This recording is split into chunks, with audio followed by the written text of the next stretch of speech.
rebound. Exum has it blocked in the corner by who else? Derrick, 2011 MVP, Rose. With the surprise season that Derrick Rose has had this past year, there's no doubt that he's proved that the one-year $2.4 million contract with the Timberwolves just isn't enough for him at the moment. I mean, if Cristiano Felicio can get $8 million a year, then Rose easily deserves more, no question. And to be fair, it did make sense at the time because there were still questions about his health, and he wasn't necessarily playing at the level he is right now. So signing that minimum deal at the time was understandable. But his numbers this year were without a doubt his best since his days in Chicago. He averaged 18 points and 4 assists, and his shooting was his best in his career. He shot overall 48% from the field and 38% from 3. Now, is that great? No, but it is a huge step up from what we've seen from Rose in the past. So with him likely being a free agent this coming summer, I'm sure he'll look into a team where he can play at a high level and possibly even compete for a championship. So what is going on, guys? It's Maz here, and today I'm going to be giving you 5 teams that I believe Derrick Rose could possibly sign with next season. Now, I'm not saying that he will definitely sign with one of these teams. These are just my predictions for where he could potentially end up. And also, just a clarification, I'm not putting this in any order. I'm just naming 5 teams that I predict. So, let's not waste any more time and jump right into it. Number 1, the San Antonio Spurs. Now, I see this being the least likely destination for Rose, but it's still entirely possible that he could end up here. The Spurs right now are a team just barely hanging on to a playoff spot, and with Tony Parker gone, they are lacking at the point guard position. Right now for the Spurs, the point guards are Derrick White, DeJounte Murray, and Patty Mills. So adding Rose could easily put him in the starting spot. And when you do that, you have a decent starting 5. The 5 could look something like Derrick Rose, DeMar DeRozan, Rudy Gay, LaMarcus Aldridge, and the Jacob Poeltl guy at center. Overall, that's a pretty decent starting 5. And maybe, you know, you add a better big man to go along with Aldridge to have a solid front court. And obviously the back court with Rose and DeRozan looks pretty good. And honestly, I think it'd be fun to watch too. And that's not to mention how much Rose could be learning while being under Greg Popovich's wing. He could easily learn a lot and grow even more than he has in his 10 years in the NBA. I feel like with Rose's work ethic and the way Popovich coaches, he could do really well under the system. I feel like no matter what Popovich asked Rose to do, he would do it and give 110% every time. So I feel like with Rose's work ethic and Popovich's system, I think it could mesh really well. Now, the Spurs wouldn't be a championship contender, especially with the team being in the West, but with a point guard in Rose, the team could continue to be a solid team that makes the playoffs at the least, and maybe possibly compete for one of the top teams in the West. Number 2, the Minnesota Timberwolves. Now, in my opinion, this is the most likely outcome for Rose. With the year he's had, it's very likely that he'll re-sign with Minnesota and just get a bigger contract. And it only makes sense because he's already had an established role here for the past year and a half, and it would make sense for him to stay here. There's not much to say here because we already know how Rose and the Timberwolves situation has gone, but the only question is the starting role. Throughout the season, Jeff Teague, along with Derrick Rose, they've been struggling with injuries throughout the season, so both of them have just been going back and forth with the starting lineup. But Teague has mainly been the starter and Rose has mainly been the 6th man. And that role for Rose has been pretty established in the season, and especially with him being a candidate for 6th man of the year this season, who's to say he doesn't come back and try to do the same thing? The only problem with this is that the Timberwolves really aren't a playoff team, and while Cat has been solid this year, that alone isn't going to be enough for the Timberwolves to make a push for the playoffs, especially with Wiggins being such a disappointment. I mean, all that hype that was around Wiggins earlier in his career just died down quickly, and he's not even close to an all-star level like people predicted earlier. But if you looked at the way that Wiggins has been getting paid, you would think that he's one of the top players in the league, but it's just not true. But overall, Rose coming back for more money with the Timberwolves, in my opinion, is the most likely decision, but doesn't necessarily mean it's the best move, and there's still other options for him. Number 3, the Los Angeles Lakers. When Rose was exploring teams in the summer of 2017, before he signed with Cleveland, he was exploring multiple options, and one of them was the Lakers. The Lakers were the only other team other than Cleveland that offered anything to Rose, but obviously he made the choice of the Cavs, and at the time it made sense because the Lakers really didn't have anything. They were just drafting Lonzo, but the Cavs had LeBron and Wade, and they were looking to make a strong push for the title, and we know how that turned out. But even after all of that, Rose coming to the Lakers this season is still a possibility. I know that right now Rose is the last person people are talking about when it comes to the Lakers and free agency, especially with all the other free agents that are available this summer. But if the Lakers don't end up with someone like Kyrie Irving or Kemba Walker and they need another point guard, then why not Derrick Rose? My prediction is that Lonzo's going to stay with Cleveland and he won't get traded. And if Lonzo continues to recover and get healthy, I'm assuming that he'll end up starting next year, and Rose could just be a 6-man off the bench. Maybe in the beginning of the season they play around and try to find out who would make the better starting point guard.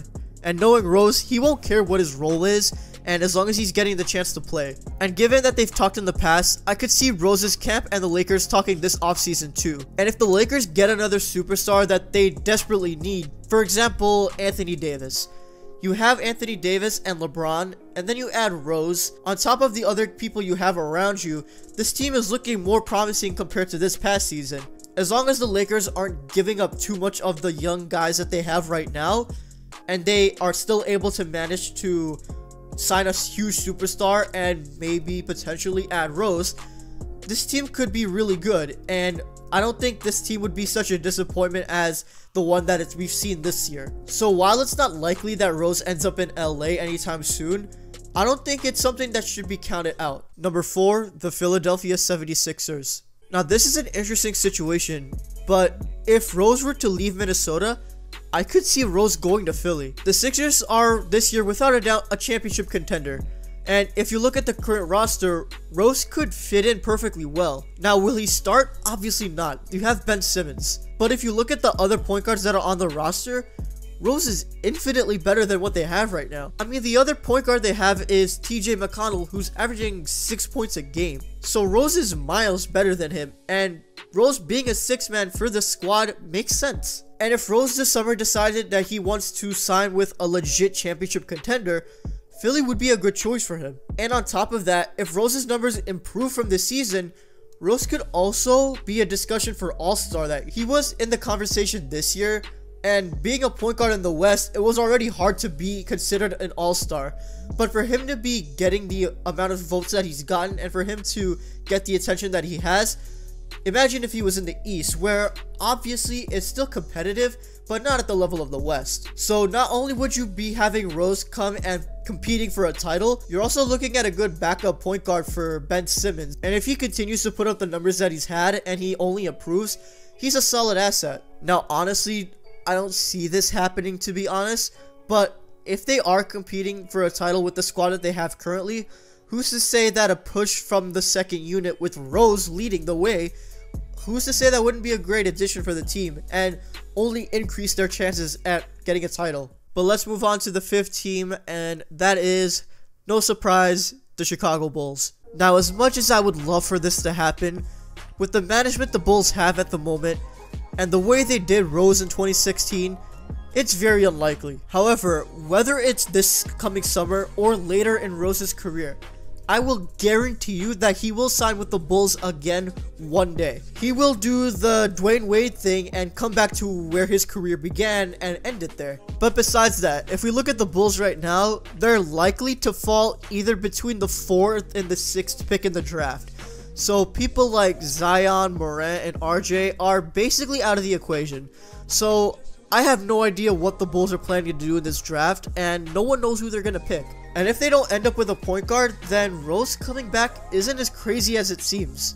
Now, Chris Dunn isn't trash by any means, but he isn't the point guard of the future. And when you have a young core like Levine, Markkanen, Porter, and Wendell, adding a veteran point guard like Rose to the mix isn't a bad idea. I think with Rose's veteran presence, I think it'll only help the younger guys and with their growth.